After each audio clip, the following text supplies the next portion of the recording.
What's going on? I think they're singing karaoke. She's good.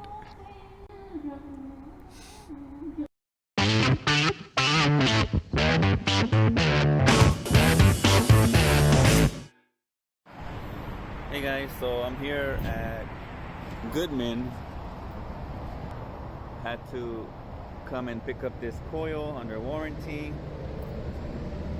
because I think since I've been working with Goodman, I think this is the second coil that I've received. It's a mess in here, so don't pay too much attention. I just finished the job yesterday. It's the second coil that I've had to replace. So I say that's not too bad. You know, it was leaking, and out of all the ones that I have installed, you know, 2 of them have leaked. So hopefully that's it. No more leaks. So I'll see you guys at the job. Okay guys, so right here we have the furnace that was installed by some guys that I had hired for a little while, and everything was working fine except that it was leaking the refrigerant, and so I had to go find out what's going on. So I figured the best and fastest way to find the leak would be to isolate everything, which you can see right here that I cut the line set from the evaporator coil, and then I put service ports. I brazed service ports. Right there you see that I'm one end of the coil I cap off and put a service port on the other. By far I switched over to doing this exclusively. I'm not even messing around anymore with fluorescent dye or anything like that. I did use it in the past to find some hard to find leaks, but I find it a lot easier just to isolate everything and pressurize it, and then just come back and see which one dropped pressure, and that's the one that I addressed. Right here you see that I already brazed, some textbook brazing. Yeah, so I brazed the ends and I brazed the service port, and then did the same thing at the condenser.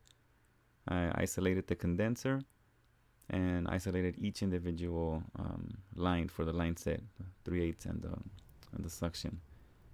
And then after the pipe cools, of course, then I reinsert the cores into the service port. I like this little tool. Nice little click that it does. It lets you know. It's a little torque wrench. Lets you know when you tighten it enough. And there's my new toy, that swedging tool. It's pretty good actually. I'm really enjoying that. So yeah, now I just pressurize it up to 200 psi, or just a hair over, so that it gives for when I disconnect the hose, any little bit that leaks out, it's still gonna leave pretty much 200 psi in there. So I'll put the caps, do the same thing inside at the evaporator coil, just a hair over 200 psi,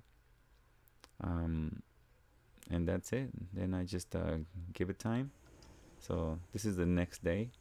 Actually this was 3 days later, because of the first initial try. It didn't drop enough pressure to where I was sure that was the leaker. But right here you can see it was over 200, and now it's down by like 25 psi. So that's definitely the leaker.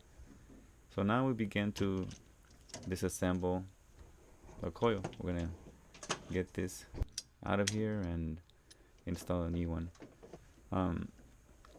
Yeah, previously I used to use I used to pressurize with nitrogen, and then come back, and if it dropped, then I would give them the option to inject it with dye, or do a bubble, soapy solution check. But that's just I think it's more of a waste of time now. I don't do that anymore. If anything, I'll use the leak detector, that sniffer, that if it still has refrigerant in it. And then if it doesn't, then I just do this. This is what I'm doing now. That's it, nothing else. This is the best way. I think, to find those leaks.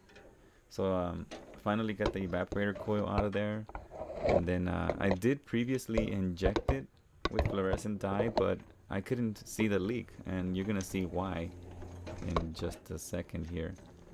Why I couldn't see it, I didn't have access to it. You know, I had to take the coil out in order to be able to see this leak. So you can still see. I remember I injected it with fluorescent dye, and you see it right there light up. See it again. I put it in slow motion so you can see it. But yeah, sure enough, there's a couple of spots there that you can see the drips of the fluorescent dye, but I couldn't see it because from where it was installed, there's a still. And then right there, there's the other part that you can see. I think it's coming in from the other side, from the inside. But sure enough, that's the proof right there. And Goodman's not even taking them back. They just, you give them the model and the serial number and the front cover, and that's it. They hand you over a new coil. They're pretty cool about that. They don't give you a hard time. So slide in the new one. As you can see, we don't need that other drain pan on the side. We can just leave it off because it's not going horizontal. Some more textbook brazing that I'm showing you right there. And yeah, we're done. So yeah, from now on, that's what I'm doing. I'm just brazing. I added a union right there. Brazing service ports, brazing caps on the other end, pressurizing, and leak testing like that, and then replacing or repairing whatever was a leak there. But anyways, guys, thanks for watching. Appreciate it.